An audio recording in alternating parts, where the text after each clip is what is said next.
Willi Geiser, sois heureux. Quatrième partie, vivre aujourd'hui. Chapitre 23, le grand appel. En parcourant ces lignes, vous vous êtes peut-être demandé comment faire pour être sauvé. Cette même question a été posée par un geôlier de la ville de Philippe au temps apostolique. Paul, inspiré par le Saint-Esprit, lui répondit « Crois au Seigneur Jésus et tu seras sauvé ». Acte 16, 31. Dans Éphésiens chapitre 2 verset 8, nous lisons « C'est par la grâce que vous êtes sauvés, par le moyen de la foi, et cela ne vient pas de vous, c'est le don de Dieu.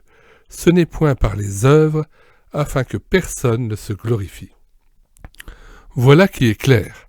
C'est par la foi, et ce n'est point par les œuvres, afin que personne ne se glorifie. Non, nos œuvres, si bonnes soient-elles, ne suffiront jamais à satisfaire Dieu, car Dieu est saint et il demande la perfection. Or, avec nos œuvres, nous n'atteindrons jamais la perfection exigée par le Dieu très saint. L'Écriture nous dit que c'est par la foi que nous sommes sauvés. Il serait peut-être utile de nous demander ce qu'est la foi. C'est un acte de confiance. Tous les jours de notre vie, nous agissons par la foi d'une manière ou d'une autre. Lorsque nous prenons un ascenseur, par exemple, nous appuyons sur le bouton de commande en ayant confiance que nous arriverons à l'étage désiré. Nous agissons par la foi. Nous ne nous posons pas de questions quant au fonctionnement des parties mécaniques et électriques, et sans comprendre cette machinerie, nous lui confions néanmoins notre vie. C'est cela la foi. C'est une confiance sans réserve. La Bible dit que de la même façon nous devons nous confier sans réserve dans le sacrifice parfait de Jésus-Christ et lui abandonner notre vie. Une simple adhésion intellectuelle à ces vérités ne suffit pas. Croire d'une façon générale ne sauve pas. Les démons aussi croient en Dieu et ils tremblent. Livrez donc pleinement votre vie à Jésus-Christ. Pour cela, il vous faut croire que Dieu vous aime et qu'il a un plan merveilleux pour votre vie. Reconnaissez ensuite que vous avez péché. Repentez-vous de votre passé coupable. Christ a dit « Si vous ne vous repentez, vous périrez ».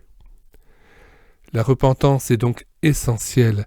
Regrettez vos péchés et soyez prêts à les abandonner en décidant de vivre désormais pour Dieu.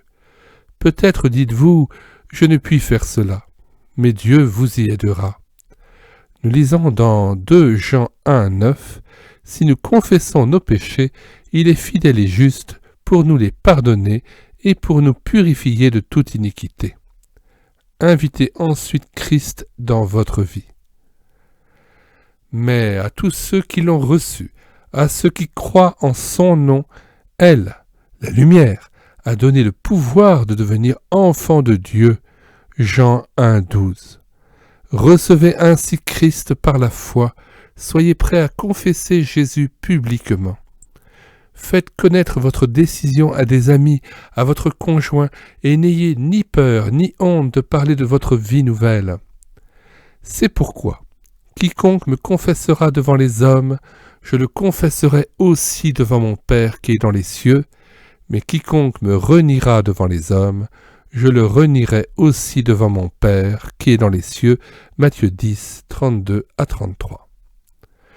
Aussi aimerais-je vous recommander très vivement de vous joindre à une assemblée évangélique où la Bible est enseignée fidèlement. Vous aurez ainsi l'occasion de rencontrer d'autres croyants, vous grandirez dans la connaissance du Seigneur Jésus et votre vie intérieure s'épanouira. Si vous avez apprécié cette méditation, n'hésitez pas à liker ou à vous abonner à la chaîne. Elle écoutait sa parole, Audiebat Verbum Christi, chaîne destinée à remettre en honneur et porter à la connaissance du grand public les ouvrages épuisés ou non réédités de la littérature chrétienne par le biais d'un audiobook ou livre audio chrétien gratuit. Cet enregistrement s'est fait avec l'autorisation de Willi Geiser lui-même, auteur de l'ouvrage « Sois heureux » paru en 1978, en vue de la réalisation de cet audiobook.